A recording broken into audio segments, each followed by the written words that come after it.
अस्सलाम वालेकुम। आज हम बेसिक केमिस्ट्री का एक नया पॉइंट जिसका नाम हमने बोर्ड पे लिखा है इलेक्ट्रोनिगेटिविटी, बरकी मनफियत, ये डिस्कस करेंगे इस वीडियो में। ठीक है, तो सबसे पहले हम इलेक्ट्रोनिगेटिविटी को अगर एक्सप्लेन करते हैं, अगर इलेक्ट्रोनिगेटिविटी का मतलब समझते हैं, तो आप ऐसे इमेजिन करो कि मेरे पास में फॉर एग्जांपल एक कंपाउंड है, एक मुरक्कब है जो ए और बी पर मुश्तमिल है। अब आप शायद ये भी जानते हैं कि जब ये कंपाउंड आपस में बंदिश बनाएगा, इसमें अनासिर कौन कौन से हैं? एग्जाम्पल के तौर पे हमने लिया ए और बी।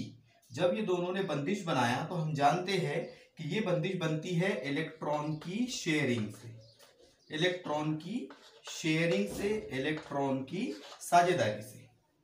ठीक है, यानी मैं ये बताना चाह रहा हूं कि इस बंदिश में दो इलेक्ट्रॉन है, एक है ए और एक है बी। दोनों ने पार्टनरशिप की और एक कंपाउंड बनाए। अब अगर ये बोला जाए कि जब पार्टनरशिप टूटेंगी, दोनों की साझेदारी जब खत्म होंगी, तो हम जानते हैं क्या होगा। हम जानते हैं कि भाई दोनों में शेयर जो है तो 50-50% बटेगा। दोनों क्या करेंगे, 100 रुपए है, 50 एक इंसान लेगा, 50 दूसरा इंसान लेगा। ठीक है, लेकिन अगर एक इंसान बेईमानी पर आ गया, दोनों में जो पार्टनरशिप कर रहे थे, और अगर वो है पावरफुल, तो फिर क्या होगा, तो हम जानते हैं कि वो पूरा हिस्सा अपनी तरफ ले लेगा, यानी 100 के 100 वो हासिल कर लेगा। तो ऐसे ही होता है अनासिर में। जब अनासिर बंदिश बनाते हैं तो ये जो साझेदारी उन्होंने किए हैं, ये जो शेयरिंग ऑफ इलेक्ट्रॉन है, ये शेयर किए हुए इलेक्ट्रॉन को जो अनासिर अपनी तरफ अट्रैक्ट करेगा, क्या करेगा, अट्रैक्ट करेगा। देखो क्या बोल रहे हैं हम, कशिश बोल रहे हैं हम। यानी ये जो बंदिश है, इसके ऊपर अगर मैं और आसान अल्फाजों में कहूँ आपको, तो बी ज्यादा अधिकार रखता है या ए ज्यादा रखता है। हम ये समझना चाह रहे हैं कि जब ये दोनों इलेक्ट्रॉन एक दूसरे से शेयरिंग में हैं और उसका झुकाव, जो इलेक्ट्रॉन है उनका झुकाव बी की तरफ है या ए की तरफ है, यानी अट्रैक्शन ऑफ शेयर्ड इलेक्ट्रॉन। जो साझेदारी में इस्तेमाल होने वाले इलेक्ट्रॉन हैं, उनको कौन सा अनासिर अपनी तरफ कशिश करेगा, इसे कहते हैं इलेक्ट्रोनिगेटिविटी। तारीफ जो है तो पॉलिंग एक साइंसदान थे, इन्होंने एक डेफिनेशन बयान किया। पॉलिंग ने सबसे पहले इलेक्ट्रोनिगेटिविटी की डेफिनेशन बयान किया, और डेफिनेशन क्या थी, इंग्लिश में बोल रहा हूं पहले मैं। अट्रैक्शन ऑफ शेयरिंग इलेक्ट्रॉन, यानी जो एक अनासिर है, अगर वो इलेक्ट्रॉन को अपनी तरफ, जो साझेदारी में इलेक्ट्रॉन है, अगर वो अपनी तरफ उन इलेक्ट्रॉन को कशिश करता है, तो वो उसकी इलेक्ट्रोनिगेटिविटी कहलाती है, या वो उसकी बरकी मनफियत कहलाती है। ठीक है, इतना समझ में आया आपके? चलो, तो अब यहां सवाल ये आता कि चलो ठीक है, इलेक्ट्रॉन को अपनी तरफ कशिश करने की सलाहियत बरकी मनफियत या इलेक्ट्रोनिगेटिविटी कहलाती है। कशिश करना है आपको, इलेक्ट्रॉन जो साझेदारी में है वो आपकी तरफ लेना है या उसकी तरफ लेना है। तो यहां पर एक इंटरेस्टिंग सवाल आ सकता है आपके जहन में कि सर ये तो समझ में आ गया हमारे कि भाई करना क्या है, जो साझेदारी में इलेक्ट्रॉन है उनको अपनी तरफ अट्रैक्ट करना है, उनको अपनी तरफ कशिश करना है। लेकिन मेन बात क्या है, मेन ये है कि कौन से अनासिर इलेक्ट्रॉन को अपनी तरफ अट्रैक्ट करेंगे, ये कैसा पहचानेंगे आप। आपको क्या करना है, जैसे मैं ये कहूं कि भाई ये इलेक्ट्रॉन है, ये इलेक्ट्रॉन बी की तरफ ज्यादा कशिश करेंगे, अट्रैक्ट करेंगे, इनका झुकाव इस तरफ रहेगा या ए की तरफ रहेगा। ये है मेन सवाल इलेक्ट्रोनिगेटिविटी में। तारीफ कोई खास नहीं है, अट्रैक्शन ऑफ इलेक्ट्रॉन तो आप बोल ही देंगे, शेयर्ड इलेक्ट्रॉन ये तो आप बोल ही देंगे। ठीक है, साझेदारी में जो इलेक्ट्रॉन मौजूद है उनको अपनी तरफ कशिश करने की सलाहियत इलेक्ट्रोनिगेटिविटी कहलाती है, आसान। लेकिन मेन चीज है कि कौन सा अनासिर अपनी तरफ इलेक्ट्रॉन को अट्रैक्ट करेगा, और वही हम पढ़ने वाले हैं। मेन वही हमारे को फोकस करना है कि कौन से अनासिर है जो इलेक्ट्रॉन को अपनी तरफ कशिश कर सकते हैं। ठीक है, ओके, यहां तक तो समझ में आ गया होगा। तो क्या हुआ कि पॉलिंग ने एक स्केल बताया। पहले हम वैल्यू बताते, बाद में फिर जो आसान हमारे को इसमें हम कर सकते हैं वो हम बयान करेंगे। तो पॉलिंग ने क्या किया था, एक स्केल बताया था, जिसकी स्केल में क्या था, एक वैल्यूज थी, हर अनासिर की एक वैल्यू थी, हर अनासिर की एक कद्र थी, जिसे उसने इलेक्ट्रोनेगेटिविटी की कद्र कहा था। ठीक है, जैसे अगर हम कुछ अनासिर के मैं यहाँ नाम लिखूं, hydrogen, lithium, beryllium, boron, carbon, nitrogen, oxygen, fluorine, और यहां पर आता है हमारा हीलियम, यहां पर आता है नियोन। ठीक है, दूसरे अगर हम प्रेट की बात करें तो यहां आता है सोडियम, मैग्नीशियम, ठीक है, फिर ब्रोमीन के नीचे आता है एल्यूमिनियम, सिलिकॉन, फास्फोरस, सल्फर, यहां पर आता है क्लोरीन, और यहां पर आता है ऑर्गन। ठीक है, अब पॉलिंग स्केल जो इलेक्ट्रोनेगेटिविटी को नापने का पैमाना है, जिसकी वैल्यू ज्यादा वो उतना ज्यादा इलेक्ट्रोनेगेटिव, जितना ज्यादा इलेक्ट्रोनेगेटिव इलेक्ट्रॉन को उतनी ज्यादा कशिश करेगा। सीक्वेंस में आई। पॉलिंग स्केल में जो वैल्यू हम बताएंगे वो वैल्यू, जिसकी वैल्यू यानी कद्र, वो कद्र जिसकी ज्यादा रहेगी वो उतना ज्यादा इलेक्ट्रोनेगेटिव, वो उतना ज्यादा बल्कि मंफी, और जितना ज्यादा बल्कि मंफी वो इलेक्ट्रॉन को अपनी तरफ उतना ज्यादा अट्रैक्ट करेगा। ये एक सीक्वेंस हमने बताई। ठीक है, अब यहां आपको एक चीज याद ये रखनी है कि जो नोबल गैस होती है, जो 18वां ग्रुप है हमारा, आप जानते जब भी इलेक्ट्रोनेगेटिविटी की बात आएगी तो आपको जहन में क्या रखना है कि इलेक्ट्रोनेगेटिविटी है अट्रैक्शन ऑफ शेयरिंग इलेक्ट्रॉन। बार बार हम डेफिनेशन बोल रहे हैं, अट्रैक्शन ऑफ शेयरिंग इलेक्ट्रॉन, तो शेयरिंग होना चाहिए। और हम जानते हैं कि नोबल गैस का जो ऑक्टेट रहता है, जो मुसम्मन रहता है, वो कंप्लीट रहता है, और जिनका ऑक्टेट कंप्लीट, जिनका मुसम्मन मुकम्मल, वो कभी भी बंदिश में पार्टिसिपेट नहीं करते हैं, वो बंदिश बनाने में इस्तेमाल नहीं होते, या वो बंदिश नहीं बनाते हैं। अब मुसम्मन क्या है, यहाँ एक नया सवाल आ गया। मुसम्मन, हम ये कहना चाह रहे हैं कि हर अनासिर का एक मकसद होता है कि उसके आउटर मोस्ट शेल में, इंतहाई आखिरी मदार में 8 इलेक्ट्रॉन होने चाहिए, जिनके आखिरी मदार में, आमतौर पे आखिरी मदार में s और p ऑर्बिटल होता है, इसलिए 8 की वैल्यू कही जाती है। अब ये मत बोलना कि दूसरे मदार में सर 18 इलेक्ट्रॉन रहते हैं, तीसरे मदार में तो 32 हमने पढ़ा, 32 हमने पढ़ा है। ठीक है, हम बात कर रहे हैं ऑक्टेट रूल की। तो ऑक्टेट रूल ये कहता है कि हर अनासिर का ये मकसद है कि उसके आखिरी मदार में 8 इलेक्ट्रॉन रहे, और हम अगर 8 इलेक्ट्रॉन रहते हैं तो वो रहता है स्टेबल, या वो रहता है नोबल। नोबल रहेगा तो वो बंदिश बनाने में पार्टिसिपेट नहीं करेगा, वो किसी दूसरे अनासिर से जुड़ नहीं सकता। क्यों? क्योंकि जो बंदिशें बनाने के पीछे रीजन है अनासिर का, जो बंदिशें बनाने के पीछे मकसद है अनासिर का, वो क्या है? वो है मुसम्मन को हासिल करना, ऑक्टेट, मुसम्मन। ठीक है, मुसम्मन का कुलिया, ऑक्टेट रूल कहा जाता है इसको। तो 8 इलेक्ट्रॉन वो करना चाहते हैं। तो फिर आप इमेजिन करो, जिनके आउटरमोस्ट शेल में 8 इलेक्ट्रॉन हो तो वो बंदिश ही नहीं बनाएंगे, और जब बंदिश नहीं बनाएंगे तो फिर उनकी इलेक्ट्रोनेगेटिविटी क्या रहेगी? 0। बंदिश नहीं बनाए तो फिर अट्रैक्शन ऑफ शेयरिंग इलेक्ट्रॉन कहां से आएगा?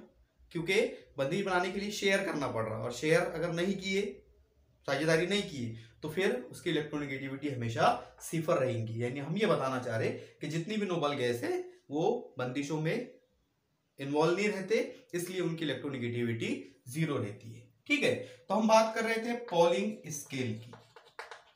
पॉलिंग ने क्या किया? एक पैमाना दिया, स्केल यानी पैमाना, एक पैमाना दिया जिसमें एक मूलिकन स्केल भी आता है इलेक्ट्रोनेगेटिविटी को मेजर करने के लिए, लेकिन मेन काम हमारे को पॉलिंग स्केल का है, तो हम उतना हम डिस्कस कर रहे हैं। ठीक है, तो उन्होंने ये कहा कि लिथियम की जो इलेक्ट्रोनेगेटिविटी है वो 1 है।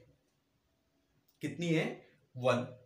ठीक है, और आप जब पीरियोडिक टेबल पढ़ेंगे, हमारे एक चैप्टर भी है 11 में, दौरी जदुल, तो उसमें हम अलग अलग अनासिर की खुसूसियात पढ़ेंगे, और उन खुसूसियात में हम ये देखेंगे कि एक खुसूसियात है इलेक्ट्रोनेगेटिविटी। इलेक्ट्रोनेगेटिविटी क्या होती है ये हम पूरा डिटेल में पढ़ेंगे वहां पर, तो उसके लिए हम ये बेसिक के अंदर पढ़ रहे हैं। ठीक है, तो लिथियम की इलेक्ट्रोनेगेटिविटी होती है एक, हाँ मैं ये बताना चाह रहा था कि दोहरी जदूल में हम ये पढ़ेंगे कि जो ऑर्डर है इलेक्ट्रोनेगेटिविटी का वो फ्रॉम लेफ्ट टू राइट, ये लेफ्ट और राइट, दोहरी जदूल में हम दो चीजों का इस्तेमाल करते हैं, फ्रॉम लेफ्ट टू राइट या लेफ्ट टू राइट, सॉरी दोनों एक ही जैसे हो गए, लेफ्ट टू राइट या राइट टू लेफ्ट, ये पहला सेंटेंस। और दूसरा अप टू डाउन यानी ऊपर से नीचे, अगर ग्रुप की बात होंगी तो अप टू डाउन या डाउन टू अप, पीरियड की बात होंगी तो लेफ्ट टू राइट। ठीक है, ये भी एक चीज आप याद रखें।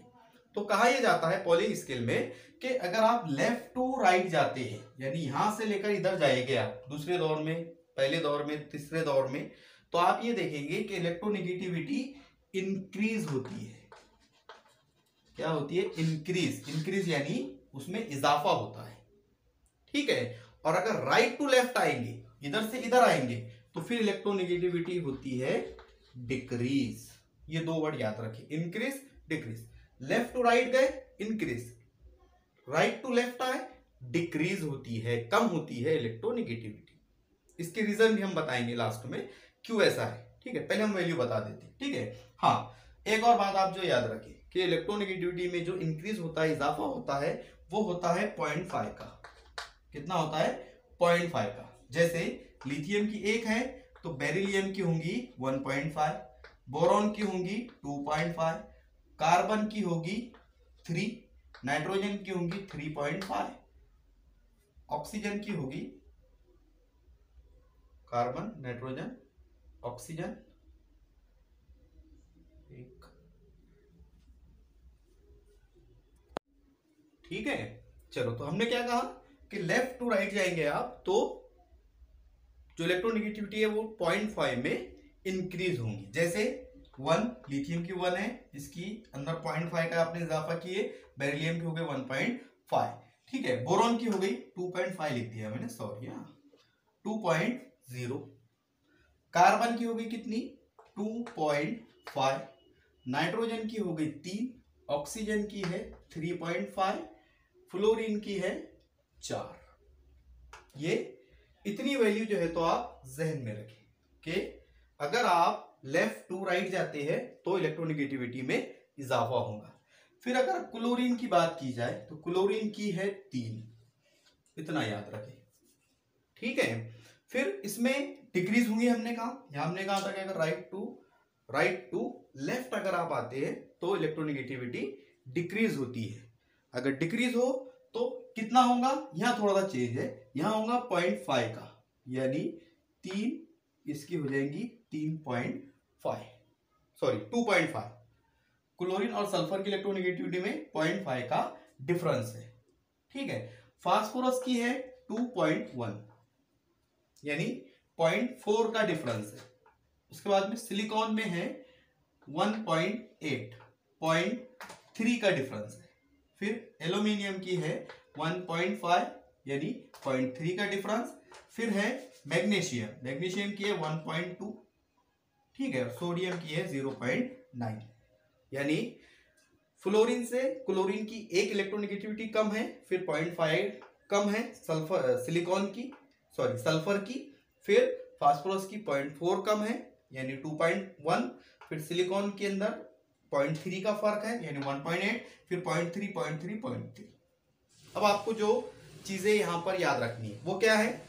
देखो, अगर याद नहीं भी रहा ना तो इतना कोई खास बात नहीं, हम डायरेक्ट भी इलेक्ट्रोनेगेटिविटी को निकाल सकते हैं, वो भी हम लास्ट में बताएंगे। लेकिन पॉलिंग की बात हो रही थी तो हमने ये कुछ अनासिर की वैल्यूज बताने की कोशिश की है।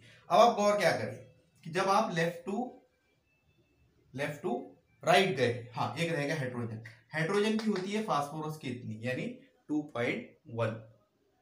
ओके, तो ये हमने कुछ पॉलिंग स्केल में इलेक्ट्रोनेगेटिविटी निकाले वैल्यू की बिना पे। और हमने क्या कहा पहला जुमला कि वैल्यू जितनी ज्यादा रहेगी वो अनासिर उतना ज्यादा इलेक्ट्रोनेगेटिव रहेगा, यानी वो अट्रैक्शन ऑफ शेयरिंग इलेक्ट्रॉन ज्यादा करेगा। जैसे अगर मैं पूछूं इस दौर में सबसे ज्यादा इलेक्ट्रोनेगेटिविटी किसकी, तो आप कहेंगे सर फ्लोरीन की। अब एक फेमस डायलॉग जो हम हर बार इस्तेमाल करेंगे इलेक्ट्रोनेगेटिविटी का जब भी पॉइंट आएगा कि कौन से अनासिर है या कौन सा ग्रुप है जिसकी इलेक्ट्रोनेगेटिविटी सबसे ज्यादा होती है? तो एक जुमला बोल रहा हूं मैं, हेलोजन फैमिली के जो अनासिर है उनकी इलेक्ट्रोनेगेटिविटी उनके दौर में सबसे ज्यादा होती है। जैसे फ्लोरीन आता है दूसरे दौर में, तो दूसरे दौर में सबसे ज्यादा फ्लोरीन की। तीसरे दौर में आता है क्लोरीन, तो तीसरे दौर में सबसे ज्यादा बल्कि मंफी खासियत क्लोरीन की, दौर की बात कर रहा हूं बस मैं। चौथे दौर में आता है हमारा जो है तो ब्रोमीन, तो ब्रोमीन की सबसे ज्यादा रहेगी। ओके, इतना आप याद रखें, ठीक है। एक और दूसरा जो आपको हमेशा याद रखनी है कि अगर हम फ्लोरीन को इग्नोर करें तो सबसे ज्यादा इलेक्ट्रोनेगेटिव जो एलिमेंट है बल्कि मंफी खासियत जाहिर करने वाला जो अनासिर है वो है ऑक्सीजन। नंबर 2 पे आता है ये, सिर्फ ऑक्सीजन से ज्यादा फ्लोरीन की है, रहेगा याद इतना। यानी ये है कि इलेक्ट्रोनेगेटिविटी की वैल्यू आप याद रखें, नहीं रहती तो सिंपल जो धातें होती है। एक और तीसरा मैं स्टेटमेंट बोल रहा हूं, धातें जो होती है वो आमतौर पे कम इलेक्ट्रोनेगेटिव होती है, या इसका उलट करो इलेक्ट्रोनेगेटिविटी तो उसका उलट इलेक्ट्रोपॉजिटिविटी। यानी जो मेटल्स होते हैं वो इलेक्ट्रॉन को डोनेट करते हैं, जो डोनेट करता है इलेक्ट्रॉन को जल्दी से दे देता या इलेक्ट्रॉन को शेयर कर देता, वो अटैक नहीं बोल रहा हूं मैं, शेयर यानी दे देता, तो वो इलेक्ट्रोपॉजिटिव होता। और जो इलेक्ट्रॉन को अपनी तरफ लेता, अट्रैक्शन ऑफ शेयरिंग इलेक्ट्रॉन करता, वो रहता है इलेक्ट्रोनेगेटिव। तो एक और चौथा स्टेटमेंट आप याद रखें, ये तो मेटल के लिए था। एस ब्लॉक एलिमेंट इलेक्ट्रोपॉजिटिव होते हैं, पी ब्लॉक एलिमेंट आमतौर पे इलेक्ट्रोनेगेटिव होते हैं। यानी अगर आप कंपैरिजन करते हैं ब्लॉक की बिना पे तो एस ब्लॉक एलिमेंट जो है वो इलेक्ट्रोपॉजिटिव होते, या दूसरे अल्फाजों में उनकी इलेक्ट्रोनेगेटिविटी कम होती है, और जो हमारे पी ब्लॉक एलिमेंट है उनकी इलेक्ट्रोनेगेटिविटी ज्यादा होती है या वो इलेक्ट्रोनेगेटिव होते हैं। ये एक चीज हम बताना चाह रहे थे, ठीक है। चलो इतना समझ में आया तो अच्छी बात है। एक जो मैंने कहा आपको कि हम ये पढ़ क्यों रहे हैं, पढ़ हम इसलिए रहे हैं कि हमने इससे पहले वैलेंसी पढ़ा, आपको वैलेंसी निकाल कर आती है, ठीक है। कंपाउंड हमने पढ़ा कौन कौन से होते हैं, कैसे होते हैं, ऑर्गेनिक इनऑर्गेनिक, ये हमने डिस्कस किया है। अब इलेक्ट्रोनेगेटिविटी का मेन रोल क्या है? मेन रोल ये है कि अगर आपके पास में है पानी, अगर आपके पास में है NaCl, या आपके पास में है HCl, या आपके पास में है PCl3, ऐसे सोन, या आपके पास में है CH4 यानी मीथेन, ये कुछ मुरक्कबात मैंने बोर्ड पे लिखा। इलेक्ट्रोनेगेटिविटी का यूज कहाँ होता है वो हम बताना चाह रहे हैं। इलेक्ट्रोनेगेटिविटी का यूज होता है कि अगर पानी में ऑक्सीजन और हाइड्रोजन की बंदिश टूटती है तो इलेक्ट्रॉन किस तरफ जाएंगे और कौन इलेक्ट्रॉन को डोनेट करेगा, ठीक है। अब एक और चीज आप याद रखें यहां पर इलेक्ट्रोनेगेटिविटी के लिए, जो अट्रैक्शन करता है इलेक्ट्रॉन की जो शेयर्ड इलेक्ट्रॉन है उनको जो अट्रैक्ट करता है उसके ऊपर आता है मंफी बार, और जो डोनेट करता यानी इलेक्ट्रॉन को अट्रैक्शन, और एक होता है जो है तो रिपल्शन, तो जो इलेक्ट्रॉन को रिपेल करे यानी दे दे, ठीक है, उसके ऊपर आता है पॉजिटिव बार। जो इलेक्ट्रोनेगेटिव एलिमेंट रहेगा वो मंफी से हम जाहिर करेंगे, जो इलेक्ट्रोपॉजिटिव रहेगा वो मुस्बत से हम उसको जाहिर करेंगे, ठीक है। जैसे ये जब बंदिश बनी थी तो आपको पता है ये शेयर्ड इलेक्ट्रॉन से बनी थी, एक हाइड्रोजन का था एक ऑक्सीजन का था, लेकिन ये बंदिश टूटी कह लो, या ये इलेक्ट्रॉन का जो झुकाव है वो रहेगा ऑक्सीजन की तरफ, क्योंकि ऑक्सीजन की हमने कहा 3.5, यानी क्या हुआ 3.5, यानी इसके ऊपर निगेटिव इसके ऊपर पॉजिटिव। दूसरे अल्फाजों में अगर ये बंदिश टूटती है तो ये जो शेयर्ड इलेक्ट्रॉन है वो कौन ले लेगा, वो ले लेगा ऑक्सीजन, ऑक्सीजन ले लेगा यानी इसके ऊपर निगेटिव, हाइड्रोजन दे देगा क्योंकि इसकी वैल्यू 2.1 है, इसकी 3.5 है, तो ये क्या करेगा हाइड्रोजन के ऊपर आ जाएगा पॉजिटिव। जैसे HCl की बंदिश टूटी, हेलोजन हमने कहा सबसे ज्यादा रहती यानी निगेटिव, हाइड्रोजन पे पॉजिटिव। NaCl फिर सोडियम मेटल है इसलिए पॉजिटिव, अभी हमने बताया कि जो मेटल होते हैं वो आमतौर पे इलेक्ट्रो पॉजिटिव होते हैं। क्लोरीन है हेलोजन, इसके ऊपर निगेटिव अगर बंदिश टूटती है, ठीक है। यहां पर क्या आएगा तो आप जानते हैं कार्बन की जो है तो होती है 2.5 यानी इसके ऊपर निगेटिव, हाइड्रोजन पे आएगा पॉजिटिव। फास्फोरस पे क्या आएगा, फास्फोरस पे हमने कहा कि क्लोरीन की होती है 3 और फास्फोरस की होती है 2.1, यानी फास्फोरस पे पॉजिटिव क्लोरीन पे निगेटिव। आ रही बात समझ में? यानी जो मेन इलेक्ट्रोनेगेटिविटी का यूज है वो कहां होता है, जब भी मुरक्कबात बंदिश को तोड़ते हैं तो कौन से एलिमेंट पे नेगेटिव चार्ज आएगा, कौन से एलिमेंट पे पॉजिटिव चार्ज आएगा, इस बात का पता लगाने के लिए हम इलेक्ट्रोनेगेटिविटी का इस्तेमाल करते हैं। और कोई रॉकेट साइंस नहीं है, कोई ऐसा हार्ड वाली बात नहीं है। अगर इसको हम आसान अल्फाजों में, पॉलिंग को आप गोली मारो, नहीं रहती वैल्यू हमारी को याद, सर क्या करना, तो उससे भी आसान तरीका इलेक्ट्रोनेगेटिविटी निकालने का। आप गौर ये करें, हमने क्या कहा, मुसम्मन कंप्लीट करना है, ऑक्टेट कंप्लीट करना है, 8 इलेक्ट्रॉन चाहिए। अब वो 8 इलेक्ट्रॉन कैसे हो सकते हैं, तो आप कहेंगे कि सर या तो इलेक्ट्रॉन डोनेट कर दो या इलेक्ट्रॉन को एक्सेप्ट कर लो।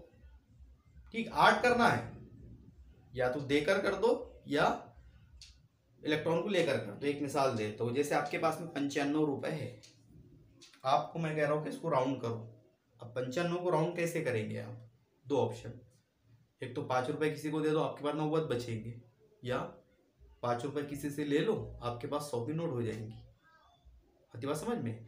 आपके पास में 6 रुपए है, आपको मैं कह रहा हूं कि राउंड करो, तो आप क्या करेंगे, आप या तो 1 रुपया किसी को दे देंगे तो 5 हो जाएंगे, 4 किसी से लेंगे तो 10 हो जाएंगे। यानी आपको 8 इलेक्ट्रॉन आखिरी मदार में चाहिए। तो अनासिर भी क्या करते हैं, या तो इलेक्ट्रॉन लेते हैं या तो इलेक्ट्रॉन देते हैं, ले देकर वो लेन देन करके वो अपना मुसम्मन कंप्लीट करते हैं। हाँ, अब यहाँ खास बात कि कौन से अनासिर लेंगे और कौन से अनासिर देंगे। अब आप सोचो, अगर मैं ये कहूँ कि आपके पास में 2 लोग हैं, आप मिसाल दे रहा हूँ पहले मैं, उससे समझ लिया आप, आसान जाएगा। 2 लोग हैं आप, एक के पास में 6 रुपए, एक के पास में 4 रुपए। आप जहन में जवाब देना। मैं कह रहा हूँ कि दोनों में से आप क्या करो, राउंड करो आपके पैसों को, यानी 10 की नोट बनाना है आपको। एक के पास 6 रुपए है, एक के पास 4 रुपए है। क्या पॉसिबिलिटी है, पॉसिबिलिटी ये है कि जिसके पास 4 रुपए है वो दे देगा, जिसके पास 6 रुपए ज्यादा है वो ले लेगा। आती बात समझ में। तो ऐसे ही अब इमेजिन करो कि एक अनासिर है, उसके पास में 7 इलेक्ट्रॉन है आखिरी मदार में, उसको 8 करना है, तो क्या वो 7 देगा, नहीं, वो 1 लेगा यानी कशिश करेगा यानी वो उतना ज्यादा इलेक्ट्रोनेगेटिव रहेगा।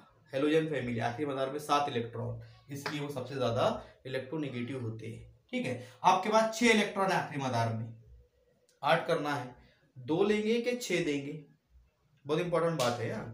2 इलेक्ट्रॉन लेकर 8 करेंगे या 6 देकर आप ऑक्टेट कंप्लीट करेंगे। कुछ अनासिर का 2p भी ऑक्टेट कंप्लीट हो जाता है। ठीक है, तो आसान क्या है, 2 इलेक्ट्रॉन लेंगे यानी निगेटिव। ठीक है, आपके आखिरी मदार में 5 इलेक्ट्रॉन है, 7 नहीं 5, 7 का तो बता दिया, 5 इलेक्ट्रॉन है आखिरी मदार में, 8 करना है, 3 लेकर करेंगे कि 5 देकर करेंगे, तो आप कहेंगे सर लेकर, यानी इलेक्ट्रोनेगेटिव। अब आपके पास में 4 है, हाँ ये इंटरेस्टिंग है, आपके पास में या अनासिर के पास में 4 इलेक्ट्रॉन है आखिरी मदार में।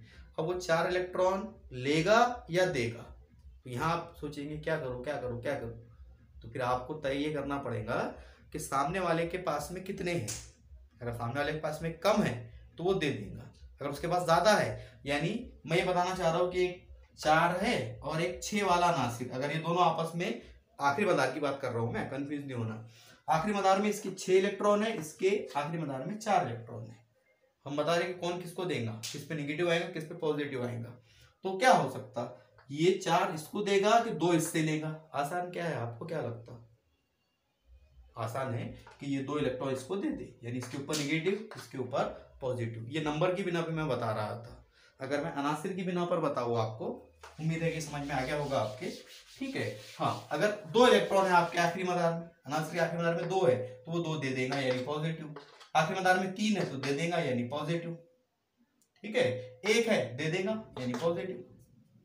अरे ये बात समझ में। जैसे देखो आप, अगर मैं ये कहूं कि भाई हाइड्रोजन आखिरी मदार में 1 इलेक्ट्रॉन रहता, तो ये क्या करेगा, देने वाला, क्योंकि एक ही है। ठीक है, कार्बन है या नाइट्रोजन की बात करते थे, नाइट्रोजन की इलेक्ट्रॉन तश्कील 1s2, 7 एटॉमिक नंबर है, 2s2 2p3, आखिरी मदार में कितने हैं, 5, कितने लग रहे, 3 लग रहे हैं। कार्बन के पास में कितने हैं, 6 atomic number, 1s2 2s2 2p2, कितने आखिरी मदार में, 4, यानी जब भी कार्बन और नाइट्रोजन की बंदिश रहेगी तो देखो आप, इसको 3 चाहिए, इसको 4 चाहिए, कौन लेगा कौन देगा? तो आप कहेंगे सर नाइट्रोजन को 3 चाहिए तो कार्बन उसको देगा, यानी बंदिश अगर टूटेगी तो इसके ऊपर नेगेटिव, इस पर पॉजिटिव, यानी इन दोनों में ज्यादा इलेक्ट्रोनेगेटिव कौन हुआ? नाइट्रोजन। आ रही है बात समझ में? यानी कि 8 इलेक्ट्रॉन आपको करना है, या और आसान अल्फाजों में अब थोड़ा कंफ्यूजन वाली बात है, आप बोलेंगे सर यहाँ 8 कहाँ हो रहे? ठीक है, देखो अगर कार्बन ने 4 इलेक्ट्रॉन डोनेट कर दिया, ये चारों के चारों दे दिया मसलन, तो उसके पहले मदार में कितने हो जाएंगे? 2 इलेक्ट्रॉन। तो मैंने अभी जुमला बोला आपको कि कुछ एलिमेंट का ऑक्टेट 2 पर भी कंप्लीट होता, कुछ का 8 पर भी होता। पहला मदार आ गया कैपेसिटी पर है, ये पहला मदार है, उसमें 2 इलेक्ट्रॉन रहते, तो फिर दूसरे मदार में अगर आपके 3 इलेक्ट्रॉन है तो वो 3 दे देंगे आप, ताकि पहला मदार आपका मुकम्मल हो जाए। अरे ये बात समझ में? यानी आपको आखिरी मदार में इलेक्ट्रॉन लेना है या देना है, ताकि उसके पहले का जो शेल है वो कंप्लीट रहे। ठीक है, ये भी आप जहन में रखिए, कंफ्यूज ना हो। ठीक है, समझ में आया फिर इतना? जैसे एक मिसाल और लेते, अब अगर मैं ये कहूँ आपको, थोड़ा हार्ड वाली मिसाल देते कि अगर मेरे पास में है मिसाल के तौर पे कार्बन, कार्बन से जुड़ा हुआ है ऑक्सीजन यानी OH ग्रुप। ठीक है, अगर ये बंदिश टूटती है, यहाँ CH3 रहेगा, इधर से लिखता हूँ कंफ्यूजन ना हो इसलिए, अल्कोहल, मिथिल अल्कोहल। तो अगर ये बंदिश तोड़ेगा तो आप तय कैसे करेंगे कि किस पर नेगेटिव किस पर पॉजिटिव? तो आपको तय ये करना है कि ऑक्सीजन की, आपके जहन में आना चाहिए ये, ऑक्सीजन का एटॉमिक नंबर है 8, कार्बन का एटॉमिक नंबर है 6, इलेक्ट्रॉन तश्कील जहन में आनी चाहिए 1s2 2s2 2p2, इसकी इलेक्ट्रॉन तश्कील 1s2 2s2 2p4। आखिरी मदार में इसके कितने हैं? 6 इलेक्ट्रॉन, इसके कितने हैं? 4 इलेक्ट्रॉन। यानी कौन लेने वाला कौन देने वाला? अट्रैक्ट करने वाला कौन? इसको 2 चाहिए, इसको 4 चाहिए, ऑप्शन क्या है? ये इसको दे सकता। क्यों? क्योंकि इसको कम लग रहे, इसको ज्यादा लग रहे, इसको 2 में काम हो जाएगा, इसको 4 देना पड़ेगा। तो फिर अंडरस्टैंडिंग की बात करो, कौन किसको देगा? तो आप कहेंगे सर कार्बन इलेक्ट्रॉन देगा ऑक्सीजन को, यानी ऑक्सीजन पे नेगेटिव, कार्बन पे पॉजिटिव। ये मैं एकदम आसान तरीके से बता रहा हूं आपको कि आपको अगर कोई भी बंदिश पूछी जाए कि सर मतलब मेरे पास में है अल्डेहाइड, ये अल्डेहाइड है, फंक्शनल ग्रुप में पढ़ेंगे, अल्डेहाइड है, अगर ये बंदिश टूटी तो क्या होगा? हाइड्रोजन पे पॉजिटिव, कार्बन पे नेगेटिव। लेकिन ये अगर, क्यों? क्योंकि हाइड्रोजन पता है आपको 1s1 और कार्बन यहाँ लिखे हमने 4, इसको 4 चाहिए, तो एक इससे ये ले सकता, एक ही है ना उसके पास, तो वो 1 इलेक्ट्रॉन देगा, कार्बन के पास में 1 इलेक्ट्रॉन बढ़ जाएगा। हरी बात समझ में? हाँ, अब यहाँ थोड़ा सा कंफ्यूजन आ सकता है, असल में हम वीडियो रिकॉर्ड कर रहे हैं, इसलिए जो भी कंफ्यूजन मुझे ऐसा लग रहा है कि आपके जहन में आएंगे, मैं वो क्लियर करने की कोशिश कर रहा, लेकिन अगर फिर भी कुछ आपके जहन में आ रहा हूँ इसके अलावा भी, तो आप पूछ सकते हैं ग्रुप में, व्हाट्सएप ग्रुप में कमेंट करके। ओके, देखो आपके जहन में ये आ रहा होगा कि सर आपने तो बोले कि 8 करना है, अब हाइड्रोजन तो 1 ही दे रहा, फिर तो वो 5 ही होंगे। नहीं, हमने वैलेंसी में पढ़ा है ना, कार्बन की वैलेंसी कितनी है? 4, तो वो तो ऐसे रहेगा 2 3 4, तो 1 ये देगा इसको, 1 ये देगा इसको। अरे बात समझ में? और कार्बन इसको डोनेट करेगा। ये कब की बात? जब बंदिश बनाए तो ओके, काम हो गया, 8 हो गए, लेकिन जब बंदिश टूटी तो इसको इलेक्ट्रॉन दिया इसने, यानी क्या हुआ? ऑक्सीजन ने 2 इलेक्ट्रॉन, डबल बॉन्ड थी ना, तो फिर शेयरिंग में 2 इलेक्ट्रॉन, 2 ऑक्सीजन के 2 कार्बन के। जब बंदिश टूटी तो ऑक्सीजन पे नेगेटिव 2 और इसके 2 पॉजिटिव। अरे ये बात समझ में? तो और हाइड्रोजन ने अगर बंदिश तोड़ा तो हाइड्रोजन पे पॉजिटिव, कार्बन पे नेगेटिव। ये पूरा जो खेल है इलेक्ट्रोनेगेटिविटी का, ये है ऑक्टेट पर, ये है मुसम्मन पे। अगर आपके जहन में ये आ जाए कि भाई अनासिर का मकसद क्या है, एकदम आसान अल्फाजों में मैं आपको वीडियो के एंड में बताना चाह रहा हूँ। अनासिर का मकसद क्या है? अनासिर का मकसद है ऑक्टेट को कंप्लीट करना।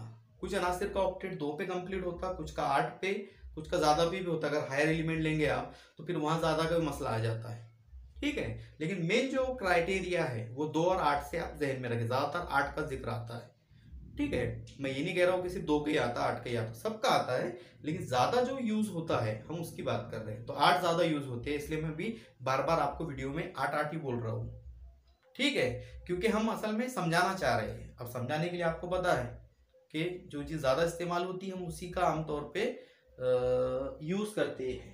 ठीक है, तो इतना आप ध्यान में रखें। चलो, तो फिर आप क्या सोचेंगे, 8 करना है तो देकर करो या लेकर करो। और देगा कब अनासिर, जब उसके पास कम इलेक्ट्रॉन हो। लेगा कब, जब उसके पास ज्यादा हो। और जो 4 का मसला था मैंने कहा आपको बताया, तो ये तय कब होगा कि वो सामने वाले अनासिर से कैसे जुड़ा हुआ है। ये जो मिसाल दिया मैंने आपको, ऑक्सीजन था, ऑक्सीजन को 2 ही लग रहे थे, कार्बन ने मदद किया। ठीक है, लेकिन जब हाइड्रोजन ने बंदिश तोड़ा तो हाइड्रोजन के पास 1 इलेक्ट्रॉन है, वो आमतौर पे इलेक्ट्रॉन देने वाला ही होता है क्योंकि एस ब्लॉक में आता। मैंने भी बोला आपको जुमला कि एस ब्लॉक वाले इलेक्ट्रॉन देने वाले, पी ब्लॉक इलेक्ट्रॉन लेने वाले। तो उम्मीद है कि ये आपके समझ में आएगा। अब आपको करना क्या है, ठीक है, आपको ये करना है कि आपको कुछ अगर प्रैक्टिस करनी है इसकी, तो आपको क्या करना है, कुछ कंपाउंड जो आपको याद होंगे या आपने कुछ जो अभी तक पढ़ा होगा वो कंपाउंड के स्ट्रक्चर बनाए। उसमें 2 चीज़ों का ख्याल रखें, एक तो वैलेंसी सेटिस्फाइड होनी चाहिए, जो हमने पिछली वीडियो में बताया था, वैलेंसी सेटिस्फाइड होनी चाहिए। और अगर वो बंदिश को तोड़ते हैं, बंदिश जब टूटेंगी, वो जब शेयरिंग करते हैं, तो अट्रैक्शन ऑफ इलेक्ट्रॉन किस तरफ होगा, कौन इलेक्ट्रॉन लेगा कौन इलेक्ट्रॉन देगा, आप खुद तय करेंगे कौन देगा कौन लेगा। ठीक है, एक आखिरी बात बस, इलेक्ट्रोनेगेटिविटी असल में बहुत इंपॉर्टेंट पॉइंट है। इसको आप ऐसा समझ लो कि जहां तक केमिस्ट्री पढ़ेंगे तब तक आपको इलेक्ट्रोनेगेटिविटी का इस्तेमाल करना है। इसलिए हमने पूरा वीडियो 20-25 मिनट का जो वीडियो था हमारा, वो पूरा हमने इलेक्ट्रोनेगेटिविटी को एक्सप्लेन करने में बनाया है। ठीक है, तो बहुत ज्यादा इंपॉर्टेंट पॉइंट है। अब प्रैक्टिस करें, किस पर पॉजिटिव किस पर नेगेटिव ये इमेजिन करें। और अगर कुछ कंफ्यूजन हो तो ग्रुप में, व्हाट्सएप ग्रुप पे शेयर करें या व्हाट्सएप ग्रुप में बताएं या कॉल करके भी आप पूछ सकते हैं। ठीक है, तो उम्मीद है कि ये पूरा टॉपिक आपकी समझ में आया होगा। अगर कुछ फिर भी कंफ्यूजन है, हो सकता है मैंने जो वीडियो में कंफ्यूजन दूर करने की कोशिश की, ये मेरे जहन में जो आ रहे थे वो मैंने दूर करने की कोशिश की, और जितना इसको सिंपल कर सकते थे उतना सिंपल हमने करने की कोशिश की। उम्मीद है कि आपके पूरा वीडियो समझ में आया होगा। अल्लाह हाफिज।